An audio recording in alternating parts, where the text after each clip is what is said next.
Hello, sa pangalan po ng dakilang Panginoong Jesucristo, sa mapagpalang hapon sa bawat isa sa atin. Nandito po tayo sa ikalawang bahagi na kung saan atin pong binibigyan ng buhay ang mga aralin, mensahe sa bawat gampanin. At ito po'y iniuugnay natin sa ating pagkabuhay. Na bagamat po tayo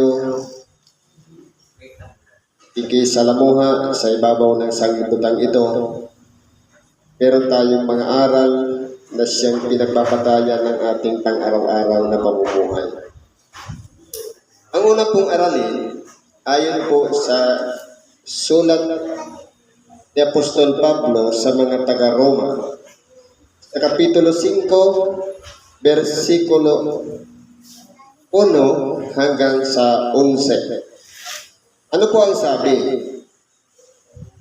Yaman nga, mga inaaring ganap sa pananampalataya, mayroon tayong kapayapaan sa Diyos sa pamamagitan ng ating Panginoong Jesucristo.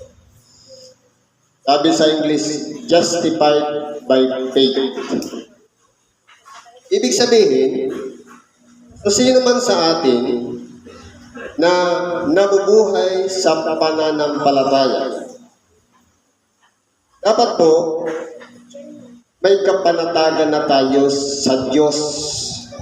Dahil, kumbaga alam na natin na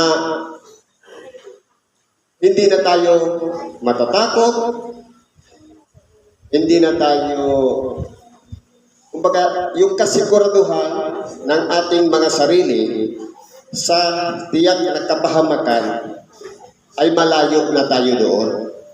Kaya ang sinasabing justified by faith. Kaya po, hindi ibig sabihin na may pananampalataya lang tayo hanggang doon na lang. Kundi kinakailangan din may pagsulong. At yan ay nakakunik, sabi nga, sa pamamagitan ng ating Panginoong Jesucristo. Ibig sabihin yung pananampalataya niya,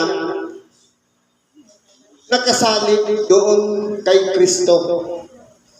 Hindi ibig sabihin nananampalataya lang ako o nananalig o nagtitiwala at naniniwala sa mga bagay na hindi nakikita, kundi kinakailangan i-connect natin sa ating dakilang Panginoon, yung pananampalataya niya, na walang iba, lumalagay na ang pinakapundasyon ng pananampalataya niya, walang iba ang ating dakilang Panginoong Jesucristo.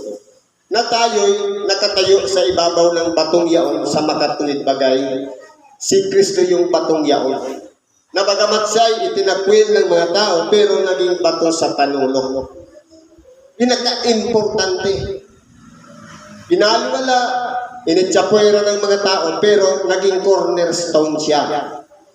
Bato sa panulukan. Halimbawa, itong building na to, bagamat sa pangangailangan, hindi siya kailangan, pero kasama siya sa pundasyon ng pinakakanto ng building, cornerstone. Sa pamamagitan din naman niya, nagkaroon tayo ng ating pagpasok sa pamamagitan ng pananampalataya. Sa biyayang ito, nandiyan ay nagsisilagi tayo at nangangagalak tayo sa pag-asa ng kaluwalhatian ng Diyos. Ibig sabihin po, meron na tayong pananampalataya. Hindi yan galing sa atin, kundi yan ay biyayang kaloob ng Diyos. Na dapat po, hindi po tayo humihiwalay dyan. Kundi, nagsisilagi tayo. Yung consistency sa bawat isa sa atin, kung ano yung nilalakaran natin, yung pananampalatayang yan, kung paano nakapag-umpisa tayo, nakapag-establish tayo ng ating sarili. Dahil sa pananampalatayang yan na hindi masayang, kaya kinakailangan i-maintain natin. Sabi nga, nagsisilagi. Kumbaga, pagkatapos yan, mayroon tayong pag-asa. doon sa kaluwalhatian ng Diyos. Kumbaga may direksyon ang ating buhay. At hindi lamang gayon, kundi naman nangangagalak tayo sa ating kapighatian na lamang kapighatian ay gumagawa ng katyagaan. Ibig pong sabihin, kumbaga yung paglakad natin dito sa ibabaw ng sanglibutan, hindi lang magtatapos doon sa nagsisilagi. Halimbawa, nami-maintain natin yung pananampalataya niya. Kailangan may pagsulong. At kinakailangan yung kagalakan ng bawat isa sa atin sa mga kapighatian, sa mga dinaranas nating mga problema, sa ating pang-araw-araw na pamumuhay. Yan pong pananampalataya ang nagbibigay sa atin ng kalakasan upang tayo'y magtiyaga. Sa makatuwid yung katyagaan o pagiging patience sa lahat ng mga nangyayari sa ating buhay, na minsan tinatanong natin, bakit kaya nangyayari ang mga bagay na ito? Bakit sa kabila ng mga dapat sana'y kagandahan mga nangyayari sa ating buhay dahil tayo na kay Kristo na, pero bakit may mga pagdurusa pa rin? May mga kahirapan pa rin tayong dinaranas. May mga pag-uusig pa rin. May karamdaman pa rin. Sapagkat doon po masusubok ang ating katyagaan. Na kung titingnan po natin, dito po sinusukat ang kakayahan ng bawat isa sa atin kung kaya ba natin manatili doon sa pananampalatayang yun kung papaano natin inumpisahan. At ang katyagaan ay ang pagpapatunay sa pamamagitan ng mga dinaranas natin na nakapagtiis tayo, nakapagtiyaga tayo ng mahabang panahon. At doon naman ang pagpapatunay o magiging experience natin sa ating mga sarili na kinakailangan palang mangyari na danasin ng bawat isa sa atin ang mga bagay na iyan. Kinakailangan maitawid natin. Kaya kung titingnan po natin, kung nakasalig lang lahat sa pananampalataya at pagkatapos wala ng mga kasunod, ibig sabihin, kulang, incomplete. Kaya po kung titingnan po natin dito sa aralin na ito, ang pananampalataya ay may mga kalakipyan na mga pagsubok o pamamaraan. Sabi nga, justified by faith, ibig sabihin, para suriin ang husto kung ang ating pananampalataya ba ay matibay. Kaya kinakailangan natin magtiis, kinakailangan natin ma-experience o danasin ang mga iba-ibang bagay. At ang katyagaan ay pagpapatunay, at ang pagpapatunay ay pag-asa. Na kumbaga, sa kabila pala ng mga pagburusan ito na dinaranas sa ating buhay, ito po ang maglalagay sa atin ng kasiguraduhan. Kumbaga, katulad ng sa ating mga tao, hindi baga kapag tayo'y naglalakad ng mga papeles sa motorsiklo, hindi baga mayroong insurance. Sa tao naman, mayroong halimbawa, pagkatapos mamatay, insurance pa rin. Kumbaga, ang insurance na ito, yung tatanggapin natin pagkatapos na mamatay. Kung paano po, sa tao, mayroong ganon, na kapag ang isang tao ay namatay, may makiklaim yung mga maiiwan, dito po, ang magbibenepisyo po dito, walang iba, yun mismong may katawan. Na dahil sa pananampalataya yan, na naging matibay, dumanas ng iba-ibang mga pagsubok, iba-ibang karanasan, at kung ano-ano pang dumating sa ating buhay, ang makikinabang po pala niyan o magbibenepisyo, yun ding tao na kung papaanong siya ay nanampalataya, nanalig sa Diyos, siya rin ang magbibenepisyo. Hindi katulad ng insurance dito sa ibabaw ng sanglibutan, sa tao, na ang magbibenepisyo, yung mga maiiwan. Pero dito po, ang magbibenepisyo dito, yun mismong may katawan. At ang pag-asa ay hindi humihiya, sapagkat ang pag-ibig ng Diyos ay nabubuhos sa ating mga puso sa pamamagitan ng Espiritu Santo na ibinigay sa atin. Ibig pong sabihin dito, mga kapatid, yung pag-asa o yung mga bagay sa hinaharap, na hindi pa natin dinaranas. Kumbaga, sa darating, kaya nga tinatawag pag-asa, hindi pa nangyayari. Alam natin, dahil sa pag-ibig ng Diyos, na ibinubuhos niya ang Espiritu Santo sa bawat isa sa atin, yun po ang nagbibigay sa atin ng kalakasan para magpatuloy tayo ng buhay dito sa ibabaw ng sanglibutan. Bakit po? Sapagkat lang tayo ay mahihina pa, ay namatay si Kristo sa kapanahunan dahil sa mga masama. Ngayon po, ano po ba ang koneksyon ng kamatayan ni Kristo? Halimbawa, tayo, matagal na tayo sa paglilingkod. Kinakailangan pa ba dahil, kumbaga, yung dati nating pagkatao, kasama lang namatay doon sa pagpapako ng ating dakilang Panginoon, nung siya'y nabuhay na mag-uli, tayo po ay naging bago ng nilalang. Yung dati nating pagkatao, iniwan na natin kasama nung napako. At ngayon, nabubuhay na tayo kay Kristo. Ibig sabihin, yung connection pala ng ating pagkatao o ng ating pamumuhay kay Kristo, minsan lamang nung una nating tinanggap si Kristo. Dahil po sabi dito, nung tayo'y mahihina pa, ngayon po marunong na tayo. May mga alam na tayo. Ano na po ang pinakakailangan natin? Sabi nga ng ating dakilang Panginoon, kayo'y malilinis na sa pamamagitan ng mga salitang aking sinilita.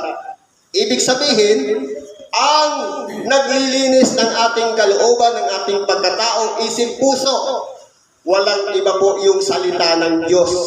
Ibig sabihin, yung pagpapako pala ng ating dakilang Panginoon, ang magiging koneksyon natin doon, mula nung tayo ay mahina pa makasalanan, ikinunik natin na tayo'y binago at nagbalik loob sa Diyos, yun yung koneksyon natin ng pagkamatay kay Kristo.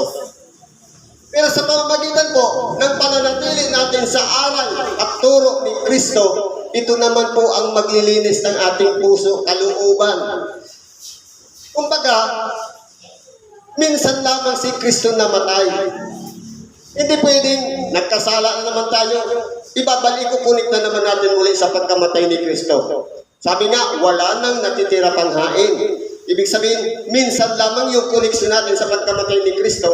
At nung tayo'y nakakilala na at natuto na, may mga responsibilidad na tayo sa ating kapwa at higit sa lahat, may pag-iingat na tayo sa ating sarili. Sa pagsunod, sa magkatuwid bagay, yung kahit tanasin natin yung mga iba-ibang mga pagsubok, alam natin, kaya ko to.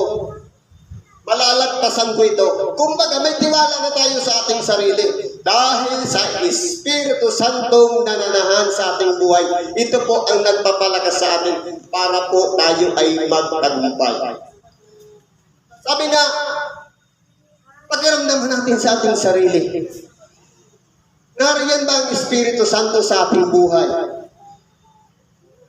Kung yan po ang nariyan palagi sa atin, ito po yung tatak ng Diyos sa bawat isa sa atin na nasakop na ni Kristo. Hindi na tayo tatawagin alipin, kundi mga anak ng Diyos. Na dyan po, sabi ay nagsisilagi tayo. Sapagkat ang isang tao'y bahagya ng mamatay dahil sa isang taong matuwid. Bagamat dahil sa isang taong mabuti, marahil ay may mangangahas, mamatay. Kaya po, kung titingnan po natin, ang ating dakilang Panginoon, bagamat alam niya po ang magiging kalagayan niya, alam niya na siya'y mamamatay. Marahil napakaraming mga propeta na naghula patungkol sa ating dakilang Panginoon na bagamat hindi pa nila nakikita o nakilala ng mukha ng ating dakilang Panginoon, pero sila'y nagsipagsulat na ng mga hula para sa ating dakilang Panginoong Jesucristo. Kaya po, ang ating dakilang Panginoon, hindi siya natakot na danasin ang kamatayan alang-alang sa mga taong masama. Kaya koneksyon lang po ang kailangan natin doon. Datapwat, ipinagtatagubili ng Diyos ang kanyang pag-ibig sa atin. Ito na po ang pinaka-importante, yung pag-ibig. Dahil po, ang pag-ibig, yun na yung nagtatakip ng karamihang kasalanan. Na kung titingnan po natin, mahirap isagawa ang umibig o ipakita ang pag-ibig sa kapwa. Dahil tayo nga ay nasa kalagayan pang tao. Pero sa pamamagitan ng Espiritu Santo na yun ang nagdidikta at nag-uudyok sa atin upang gawin natin ang bagay na mahirap gawin. Pero yung nagagawa na natin dahil yun po ang nagpapalakas sa atin, nagbibigay ng malawak na pag-unawa upang kilalanin natin at pahalagahan natin ang ating kapwa kung paano pinapahalagahan natin ang ating sarili. Na minamahal natin, inaarga, pinapakain, at binibihisan, pinapaliguan, ganun din dapat ang trato natin sa ating mga kapwa. Yan po ang pag-ibig. Lupa pa nga ngayong inaaring ganap sa pamamagitan ng kanyang dugo. O halimbawa ngayon, tayo po nakakunik na sa Diyos. Kumbaga yung dugo ni Kristo, yun po yung pinakamahalagang alay na dahil po doon, nagkaroon na tayo ng bahagi na tawaging anak ng Diyos. Kumbaga, inaaring ganap. Inaako na ng Diyos na tayo'y pag-aari niya sa pamamagitan ng dugo ng kanyang anak. Sabi nito, sa pamamagitan ng kanyang dugo ay nangaliligtas tayo sa galit ng Diyos sa pamamagitan niya. Kumbaga, dahil po sa kahalagahan ng dugo ng ating dakilang Panginoon, na bagamat noong una, ang mga tao kapag nagkakasala, may katumbas na dugo bilang pangtubos sa pamamagitan ng mga dugo ng hayop. Pero, yung dugo na pinakamahalaga na walang katumbas na halaga sa ibabaw ng sanglibutan, sa makatuwid bagay yung dugo ni Kristo, ito po ang nagbigay sa atin ng kaugnayan sa Diyos. At higit po sa lahat, tayo pong mga tao, kung hindi dahil sa dugo na yon, sigurado ang kaparusahan natin doon sa walang hanggan pagdurusa sa makatuwid bagay yung inilaan ng Diyos doon sa mga hindi nagsisitalima sa Kanya. Kaya po kung titingnan natin, mula po sa pagiging isang tao na wala sanang koneksyon sa Diyos dahil sa kanyang pag-ibig sa atin, sinubo niya ang kanyang bugtong na anak upang sa pamamagitan sumampalataya tayo na dahil sa kanyang pagkamatay sa krus, nagkaroon na tayong koneksyon sa ating Ama. Ibig sabihin ng lahat ng ating mga kasalanan ay pinatawad na dahil sa pagkamatay ni Kristo doon sa krus at sa pamamagitan ng pagbuhos niya ng kanyang dugo ay pinakapagkasundo tayo ng Diyos upang sa ganon magkaroon tayo o magtamo tayo ng kanyang pangako, walang iba, yung papunta dun sa buhay na walang hanggan. Ano pang sabi dito? Lupa pa nga ngayong inaaring ganap sa pamamagitan ng kanyang ay nangaligtas tayo sa galit ng Diyos. Kaya po, yung galit po pala ng Diyos, kapag wala po tayong koneksyon dahil doon sa dugo na ibinuhos doon sa krus ng Kalbaryo, sigurado sana tayo doon sa galit ng Diyos, kaparusahan walang hanggan. Kaya po, ngayon, iniuugnay ang ating sarili na kung titingnan natin, parang kwento lang. Ang pagkakilala nga ng mga tao sa ating dakilang Panginoon, siya ay may mataas na kalagayan. Dahil nababasa na nila ang tungkol sa Mesiyas. Pero bakit anak lang ng isang anluwagi o karpintero? Ang ikinaakali na ang ating dakilang Panginoon ay nakapag-aral. Bakit hindi siya nakapag-aral? Pero napakahuhusay ng mga salitang lumalabas sa kanyang bibig. Sapagkat nananahan sa kanyang sarili ang pagka-Diyos. Ang lahat ng mga bagay na kanyang sinasabi, lumalabas sa kanyang bibig ay napapakinabangan ng mga tao. Kaya po kung titingnan po natin, hindi po siya kinilala ng mga taong nakapaligid sa kanya. Kaya nga, kinakailangan mangyari yon dahil kung nakilala siya, hindi niya daranasin yung kamatayan sa krus. Kinakailangan mo nang sarhan yung pag-iisip ng mga taong nakapaligid sa ating dakilang Panginoon para maisagawa yung mga hula na kasulat sa ating dakilang Panginoon para ipapatay siya sa krus.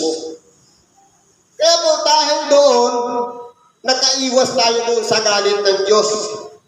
Ano pa bang sabi dito? Sapagkat kung nung tayo'y mga kaaway ay pinagkasundo tayo sa Diyos sa pamamagitan ng kamatayan ng kanyang anak, lubha pa ngayong nagkakasundo na ay mga liligtas tayo sa kanyang buhay. Kaya po kung titingnan natin, yung koneksyon ng kapatawaran natin dahil sa dugo, pero yung pagkabuhay niya mag-uli, yun naman ang magbibigay sa atin ng kaligtasan. Na ilalagip natin ang ating sarili sa pamamagitan ng pananampalataya na kung papaano siya nabuhay na mag-uli sa mga patay, yun din ang tatamuhin ng lahat ng sumasampalataya sa Kanya. Sapagkat kung titinan po natin, mula po ng panahon ni Adam, na maraming mga lahi mula kay Abraham hanggang kay Noe, hanggang kay kung saan-saan nakarating, hanggang sa pagsilang ng ating dakilang Panginoong Hesukristo. Ang lahat ng tao ay namamatay. At pagkatapos namamatay, diretso na yan sa kabulukan. Pero po dahil sa ating dakilang Panginoon, na siya po ay namatay at nabuhay na mag-uli sa mga patay, nagkaroon tayo ng pag-asa na kumbaga, hindi na matatapos ang ating buhay na hanggang sa kamatayan na lang, kundi kumbaga, pagkatapos na mamatay, kinakailangan nating mabuhay kung papaano ang ating dakilang Panginoon nabuhay na mag-uli sa mga patay. Yun din ang tatanggapin natin. Magtatamo rin tayo ng buhay kung papaano nagkaroon ng ating dakilang Panginoon. Bilang isang niluwalhating katawan, ganun din ang dadanasin ng bawat isa sa atin. Kaya kung pag-aaralan po natin mga kapatid, yung koneksyon ng dating pagkatao dun sa dugo at yung pagkabuhay na mag-uli, yun naman yung koneksyon natin na ikinabubuhay natin ngayon na binago na tayo. Ang tanong, ano ba yung pagkatao natin? Saan pa nakakonect? Kaya na kailangan pa ba doon sa dugo i-connect na tayo'y makasalanan pa rin? O doon na sa buhay na kung paano nabuhay na mag-uli ang ating dakilang Panginoon na may pag-iingat na tayo sa lahat ng ating mga ginagawa. Dahil po, may Espiritu Santo na nananahan sa ating puso, sa ating pagkatao. Ngayon na yung nag-uunyok at nagtuturo sa atin ng mga bagay na dapat nating gawin. Bakit po? Sabi dito, sapagkat kung noong tayo'y mga kaaway ay pinagkasundo tayo ng Diyos sa pamamagitan ng kamatayan, lubha pa ngayong nagkakasundo na. Kung noong pinagkakasundo tayo sa buktong na anak ng Diyos sa makatuwid bagay kay Hesukristo, mas higit pa ngayon na meron na tayong pag-asa doon sa buhay. At hindi lamang ngayon, kundi tayo'y nangangagalak naman sa Diyos sa pamamagitan ng ating Panginoong Hesukristo, na sa pamamagitan niya, tinamo natin ngayon ang pagkakasundo. Ibig kong sabihin, kung dati noon makasalanan tayo, kaaway tayo ng Diyos. Dahil sa dugo ni Kristo, nagkaroon tayo ng pagkakataon patawarin ng Diyos. At sa pamamagitan mo nun, nagkipagkasundo na tayo sa Diyos. Kung ano yung nasa kalooban ng Diyos, idinidikta na sa atin sa pamamagitan ng Espiritu Santong nananahan sa ating puso. Kaya pa, kung hindi po natin dinanas yung mga bagay na yun, malamang wala pa yung Espiritu Santo. Hindi pa natin nararamdaman sa ating sarili. Makikilala po natin yan kung tayo'y lumalakad pa rin doon sa dating pagkatao. Ang tawag doon, daya ng kasalanan. Akala natin tama, pero hindi pala Espiritu Santo ang nag-uudyok kasi bumalik pa tayo eh.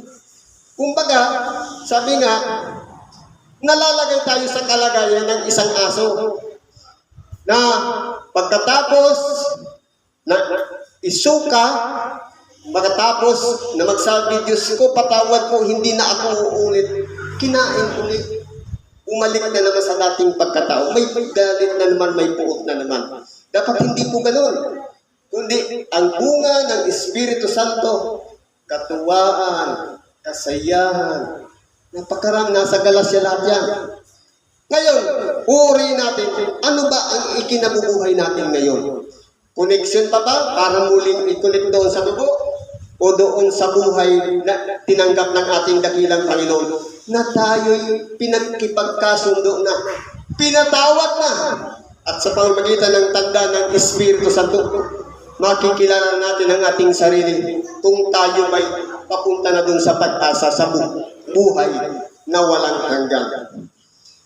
Kaya kung titingnan po natin dito, sa pamamagitan lamang ng ating dakilang Panginoong Hesukristo, nagtamo tayo ng pakikipagkasundo sa Diyos.